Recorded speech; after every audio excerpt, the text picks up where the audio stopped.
যে দেখুন আমরা কিন্তু দুপুরবেলা বেরিয়ে পড়েছি। আসলে আজকে আমরা যাব ধুবড়ি। ধুবড়ি থেকে আরো কোথায় কোথায় যাব, তো পুরো ব্লগটা দেখতে থাকুন। সবকিছু এই ব্লগে আপনারা দেখতে পাবেন। আশা করছি আপনাদের ভালো লাগবে। তো আমরা এখন যাচ্ছি 2টার লঞ্চে, এখন বাজে 1:30টা। তো আমরা বাড়ি থেকে কিন্তু বেরিয়ে পড়লাম। আর এই যে দেখুন কত রোদ উঠেছে। তো এখানে টোটোর জন্য ওয়েট করে আছে। আমাদের বাড়ি থেকে বেশ খানিকটা দূরে হয় লঞ্চ ঘাট, তো সেখানে এখন যাব। তো এই তো টোটোতে উঠে বললাম, এখন যাচ্ছি। তো হ্যালো এভরিওয়ান, আসসালামু আলাইকুম সবাইকে। আপনারা সবাই কেমন আছেন? আশা করছি অনেক ভালো আছেন, সুস্থ আছেন। আমরা আসলে যাচ্ছি ধুবড়িতে, ঘুরতে যাচ্ছি। ধুবড়ি থেকে আরো অন্য অন্য জায়গায় যাব। আপনাদেরকে বলছি পুরো ব্লগটা দেখবেন, একদম মিস করবেন না। তা দেখলে আপনাদেরও ভালো লাগবে। এই যে দেখুন আমার পাকনা বুড়িটা, সে নাকি একা একাই যাবে। গাড়ি থেকে কিন্তু একাই নেমেছে, আমাকে হাতটা পর্যন্ত ধরতে দিচ্ছে না।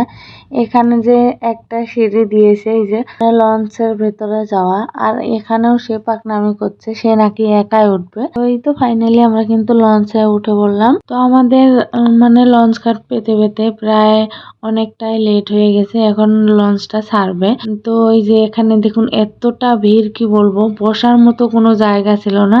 কোনো মতে এখানে একটু জায়গা পেয়েছি। আর এই যে দেখুন এখানে এসে কিন্তু ওই যে খাওয়া শুরু করে দিয়েছে, বাচ্চারা এরকমই। এই যে দেখুন লঞ্চ থেকে আমি দেখতেছিলাম ফুলবাড়ি টু ধুবড়ি ব্রিজ। এই ব্রিজটা হলে হয়তো আর লঞ্চ চলবে না, তখন গাড়ি দিয়ে যাতায়াত করা হবে। এখন কিন্তু এই লঞ্চের জার্নিটা খুবই মিস করব। কিন্তু সুকচর লঞ্চ থেকে যাচ্ছি। সুকচর লঞ্চ থেকে ধুবড়ি যাওয়া প্রায় 4 ঘন্টা 4.5 ঘন্টা লাগে।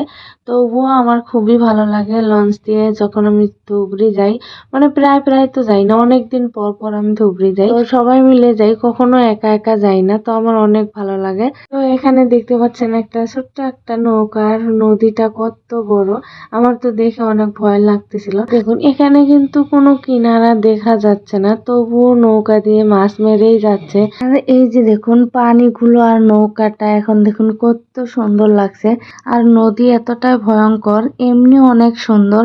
যে একটু বৃষ্টি বা আকাশ খারাপ বা জোরে একটু ঝড় তুফান হয়, তখন কিন্তু নদী খুবই ভয়ঙ্কর হয়। তারপর আমরা পেয়ে গেছি চেকপোস্ট। চেকপোস্টে একটু দাঁড় করিয়ে নেয় লঞ্চটা। তো ওখানে অনেক ধরনের ঝালমুড়ি, তারপর বাদাম ভাজা, অনেক ধরনের চকলেট, কালাই সবকিছু এখানে বিক্রি করে। তো আমরা বাদাম ভাজা আর ঝালমুড়ি খাচ্ছিলাম এখানে। ধুবড়ি কিন্তু আমরা পেয়ে গেছি। ব্লগটা এখান থেকে শেষ করছি। আসলে টোটাল ব্লগটা দিলে অনেকটাই লং হয়ে যাবে, কেউ দেখবেন না। তো এখন লঞ্চ থেকে নামবো। এখান থেকে